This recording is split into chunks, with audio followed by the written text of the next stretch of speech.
dari kelas 9A ingin membacakan cerita yang berjudul Linglung. Linglung semakin menjadi lupa daratan. Bapak satu anak ini menjadi kalap saat menjelang pemilihan kepala desa yang akan dilaksanakan bulan ini. Tak ayal, segala cara dilakukannya demi memuluskan tampuk kepemimpinannya itu. Ain sukses memulai kelayapan membagi sembako dan uang sebesar Rp500.000 per kepala. Belum lagi janji-janji manis yang diobrol jika ia terpilih menjadi kepala desa. Katanya ia akan menggratiskan biaya kesehatan bagi warganya yang sakit. Katanya ia akan menggratiskan biaya pendidikan bagi anak-anak yang kurang mampu.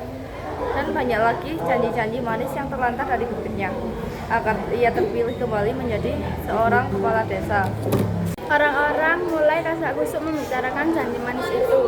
Desa yang ia pimpin ternyata berbanding terbalik dengan apa yang dijanjikannya. Sarana dan prasarana jalan yang menuju kampung Sidomakmur itu rusak parah.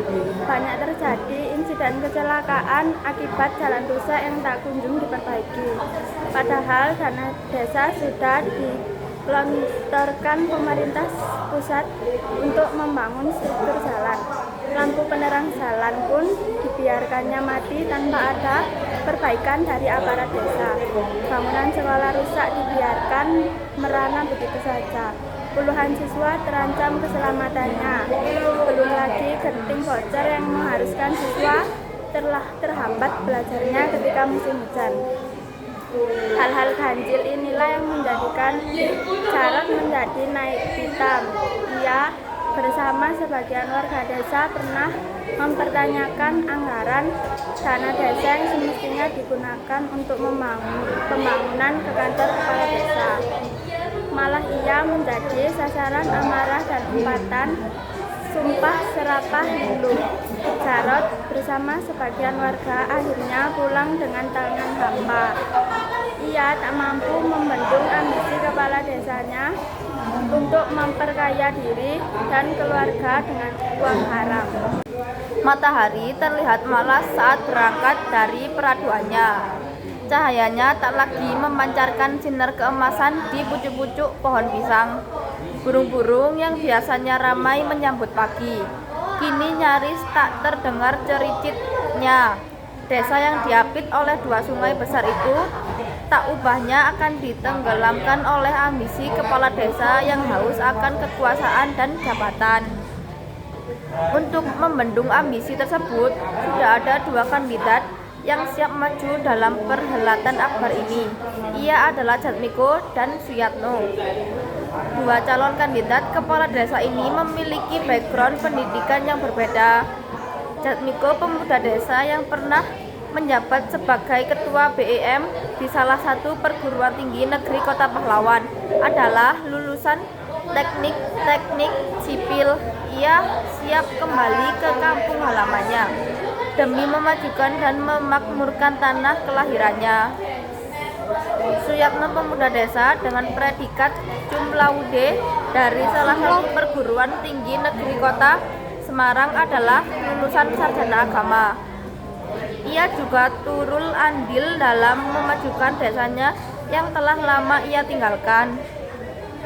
Harapan besar warga bertumpu pada mereka berdua. Mereka menginginkan perubahan kepemimpinan di desanya. Mereka tak ingin lagi dipimpin oleh pemimpin yang tidak memihak pada kepentingan umum. Mereka tak ingin lagi dipimpin oleh pemimpin yang hanya pandai bermain retorika di hadapan warga masyarakat. Gambar 3 calon kepala desa sudah menghiasi setiap gang di kampung Sidomakmur. Gambar Linglung sudah dipastikan yang paling banyak bertebaran di setiap RT.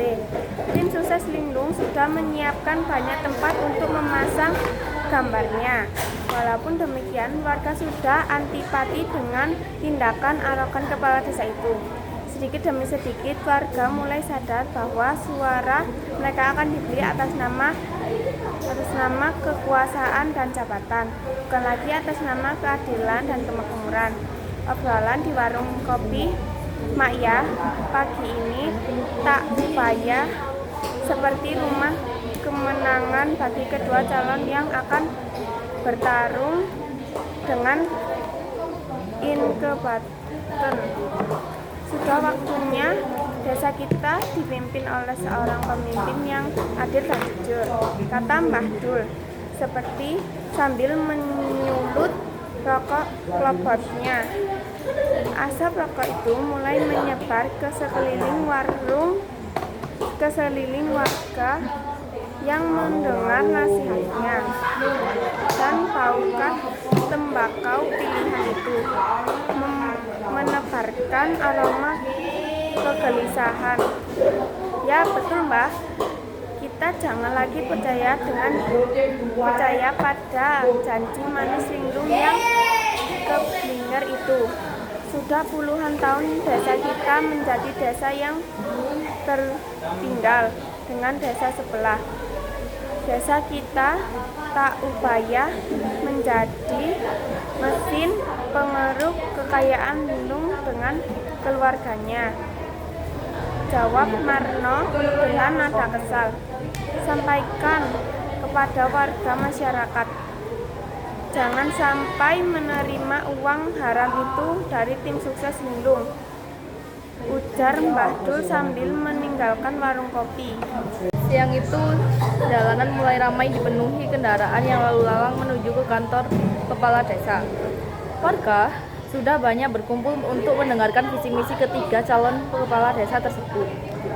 Tampak linglung dengan memakai setelan jas hitam dan dasi warna hitam serta songkok hitam duduk berdampingan dengan Jatmiko dan Suyatno. Sedangkan Jatmiko memakai seragam batik yang bercorak daun pisang sebagai ciri khas dari desa Sidomakmur. Tak mau kalah dari pakaian kandidat yang ada, Suyatno memakai baju koko muslim sebagai identitas kelompok religi. Mereka bergantian menyampaikan visi dan misinya dengan tegas dan berapi-api. Linglung memandang sinis ke arah dua calon kepala desa yang berada persis di sampingnya. Ia yakin bahwa kedua calon tersebut akan tumbang melawannya. Ia yakin akan mendapatkan suara terbanyak dari warganya. Tak berselang lama, Linglung bergerak menuju podium yang telah disiapkan panitia. Dalam orasinya, ia berjanji akan memajukan dan mensejahterakan warga desa Sidomakmur. Ia berjanji akan membangun sarana dan prasarana jalan desa agar dapat memudahkan transportasi dalam meningkatkan perekonomian warganya. Omong kosong, ujar Jarot di tengah kerumunan warga saat mendengarkan orasi tersebut. Tak ada tepuk tangan yang menandai berakhirnya pidato itu. Hanya sebagai kecil yang nyaris terdengar melalui tim suksesnya saja. Panitia pemilihan kepala desa kemudian mempersilakan Jatmiko untuk menyampaikan orasinya ke mimbar kehormatan. Dalam penyampaiannya, visi dan misinya Jatmiko memaparkan akan melakukan langkah konkret. Di antaranya, ia akan menggunakan dana desa dan dana swadaya masyarakat dengan jujur dan adil demi kemakmuran dan kesejahteraan warga, tuturnya dalam mengakhiri orasi siang itu. Sedangkan Suyatno dalam penyampaian visi dan misinya itu berjanji ia akan melakukan perubahan yang lebih baik dari berbagai sektor dengan landasan keagamaan yang kuat, tuturnya dalam acara yang dihadiri muspika kecamatan dan tokoh masyarakat setempat. Malam berlayut di antara rimbun dan daun pisang. Suara alam terdengar lirih dari kejauhan. Binatang malam mulai beraktivitas dari tidur siangnya.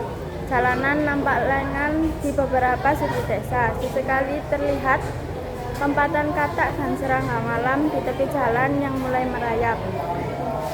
Bulan redup di antara lampu jalan yang mati tanpa penerangan.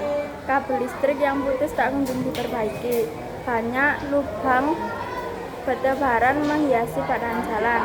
Aspal jalan pun dibiarkan mengelupas tanpa ada kepastian untuk diperbaiki.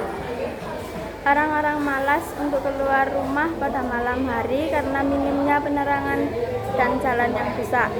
Dari kejauhan nampak sekelompok orang berkerumun untuk membagi tugasnya masing-masing. Orang suruhan linglung sudah mulai bergalirnya untuk mengaruhi warga agar besok pagi mencoblos linglung saat pergi ke tempat pemungutan suara atau TPS. Pecahan uang 100.000 dan 50.000 rupiah telah mereka siapkan. Satu persatu mereka bergerak dari satu pintu ke pintu rumah warga, mengiming-imingnya sejumlah uang.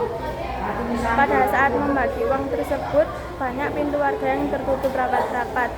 Mereka seakan patuh dengan ucapan tertua pada desa untuk tidak menerima uang sorokan dari linglung lagi. Jika itu dilakukan, akan merusak tata nilai warga yang telah dijunjung bersama dalam persoalan memilih pemimpinan. Bagi mereka, pemimpin adalah mereka yang harus dapat dijadikan panutan atau suridaulatan dalam mengaktualisasi nilai-nilai agama dan moralitas dalam kehidupannya.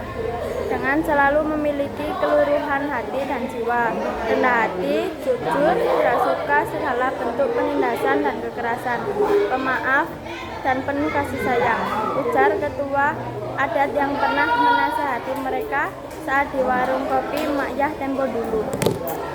Malam beringsut mengemasi bayang-bayang. Bulan berwajah pucat saat cahaya merah dari ufuk timur mulai muncul. Alam kembali terang saat cahaya matahari memantul ke bumi, membangunkan warga desa dari tidur lelapnya. Geliat pagi nampak dari beberapa panitia pemilihan kepala desa sudah mulai sibuk menata alat pencoblosannya. Mereka berupaya agar pildes di kampungnya dapat diselenggarakan dengan jujur dan adil jurdil, tanpa adanya rekayasa. Arena pencoblosan terpusat dari kantor kepala desa Sidomakmur. Setelah beberapa saat kemudian, warga terlihat berduyun-duyun menggunakan hak suaranya dengan cerdas ke tempat pemungutan suara TPS. Antrean mengular lebih panjang saat siang hari. Mereka dengan sabar menggunakan hak suaranya tanpa dibeli oleh siapapun dari pihak manapun. Mereka menginginkan perubahan bukan ketimpangan. Mereka menginginkan persaudaraan bukan permusuhan. Dan mereka menginginkan kesejahteraan bukan kemelaratan. Bukankah amanat undang-undang menegaskan bahwa bumi, air, dan kekayaan alam yang terkandung di dalamnya dikuasai oleh negara dan dipergunakan sebesar-besarnya untuk kemakmuran rakyat? Begitulah seharusnya pemimpin mewujudkan kesejahteraan bersama, bukan kesejahteraan keluarga dan kroni-kroninya dalam menjabatkan nanti. Bayang matahari berdiri tegak lurus dengan benda yang berada di hadapannya. Pertanda separuh hari sudah dilewati. Dengan wajah tegang dan raut muka yang panik, linglung mengikuti pemungutan suara hingga bersenang. Ia tak mengira perolehan suara yang didapat di luar ekspektasinya. Pikirannya kalut saat memandang papan perolehan suara tersebut. Terlintas dalam ingatannya, dana yang dikucurkan untuk kemenangan pilpres tak main-main. Hampir 1 miliar lebih yang diberikan ke tim suksesnya. Kemanakah suara tersebut? Ujarnya dalam hati, hingga menggelapkan pikiran dan mata batinnya. Suara misterius itu selalu berkecamuk di bawah alam sadarnya. Suara itu berdesak keras menghantam sampai ke ubun-ubun kepalanya. Kemana suara-suara itu? Kemana uangku? Kemana?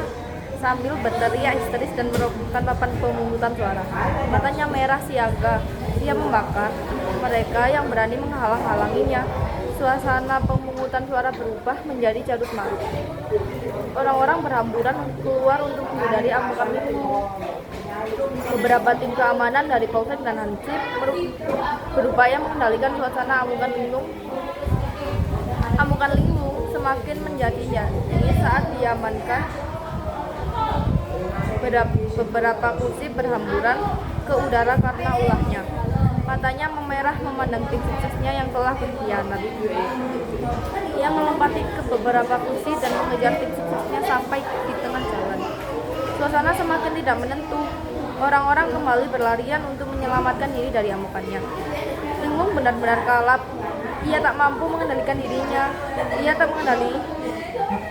tak mengenali siapa dirinya. Ia benar-benar linglung atas ambisi jabatan dari kekuasaan yang dikejarnya. Tak beberapa lama, tubuhnya sempoyongan dan jatuh terjerembab di jalan yang penuh lubang. Matanya perlahan meredup saat warga kampung mulai berkerumun menghampirinya. Mulutnya komat kamit, menghitung suara dan uangnya yang telah raib. Linglung benar-benar kehilangan jati dirinya sebagai seorang pemimpin. Hatinya gelap karena uang dan kekuasaan terperosok dalam lubang yang digali sendiri. Sekian dari kami. Wassalamualaikum warahmatullahi wabarakatuh.